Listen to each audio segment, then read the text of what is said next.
Couple counselling. आजकल couples को बहुत ज़्यादा काउंसलिंग की ज़रूरत है। बच्चों को भी है, बुज़ुर्गों को भी है, क्योंकि सब अपने-अपने ऐज में आके अपने-अपने तरीके से अपनी-अपनी प्रॉब्लम्स के साथ जूझ रहे हैं। कपल काउंसलिंग की बात करना इसलिए ज़्यादा ज़रूरी होता है कि आजकल हम चारों तरफ बहुत ज़्यादा सेपरेशंस देख रहे हैं, मोटी-मोटी रकम देख रहे हैं एलिमनी के तौर पर। तो कुछ लोग शादी से डरते भी हैं। क्यों? क्योंकि उनको ये लगता है कि अगर इन केस नहीं निभाई हुई, तो एलिमनी के तौर पे बहुत कुछ देना पड़ जाएगा, जो फिर से शायद कमाना मुश्किल हो जाएगा।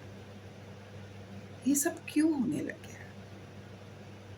ऐसी कहाँ हमसे गलती हो गई कि हम शादी बाद में सोचते हैं, एलिमनी के बारे में शायद पहले सोच लेते हैं कि ठीक है, निभा तो निभा, नहीं तो ठीक है। आप अपने रास्ते, हम अपने रास्ते। अगर यही सोच लेकर आप किसी बंधन में जा रहे हैं, तो बराए मेहरबानी उस रिश्ते में मत जाइए।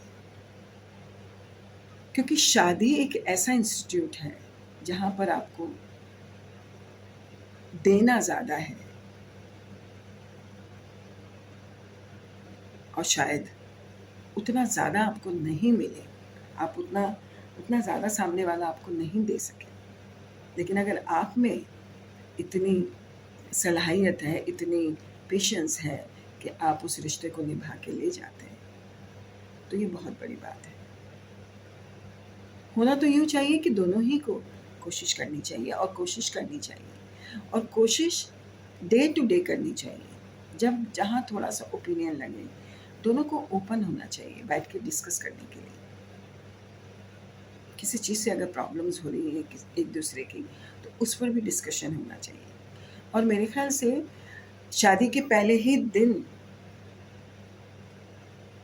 आपको ये चीज़ें सॉर्ट आउट कर लेनी चाहिए और फिर उस रिश्ते में जाना चाहिए।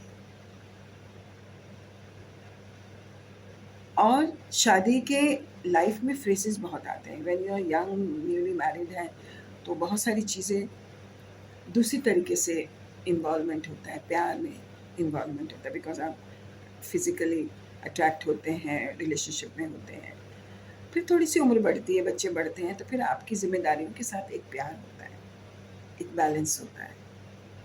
उसको भी समझना ज़रूरी है। जो 5 साल, 2 साल, 10 साल पहले जो एक एक एक प्यार होता है, एक उफ़ान होता है, वो कम हो जाता है।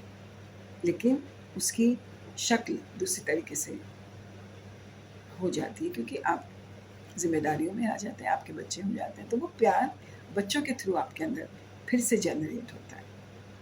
और फिर आप जब बच्चों की ज़िम्मेदारियों से पूरी तरह से फ़ारिग हो जाते हैं, तो फिर वो आपकी एक कंपेनियनशिप का प्यार होता है कि आप एक-दूसरे के बगैर अधूरा महसूस करते हैं।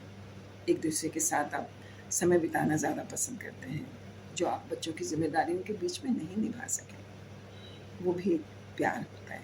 तो प्यार के अपने-अपने फ्रेज़ेज़ होते हैं, उन फ्रेज़ेज़ को समझना पड़ता है और उसके लिए आप दोनों का मैच्योर होना बहुत ज़रूरी है। मैच्योरिटी लेवल जब तक नहीं होगा, आप उस रिलेशनशिप को ना तो एन्जॉय कर पाएँगे और ये भी सोचिए ना कि आपके जो आस-पास लोग होते हैं, वो कितना स्ट्रगल करते हैं।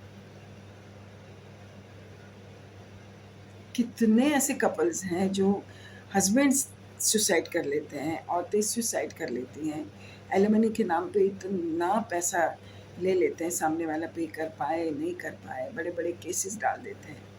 इतना बदसूरत चेहरा हो गया है शादी जैसे खूबसूरत रिश्ते का, कि सुनकर भी बड़ा अफ़सोस होता है।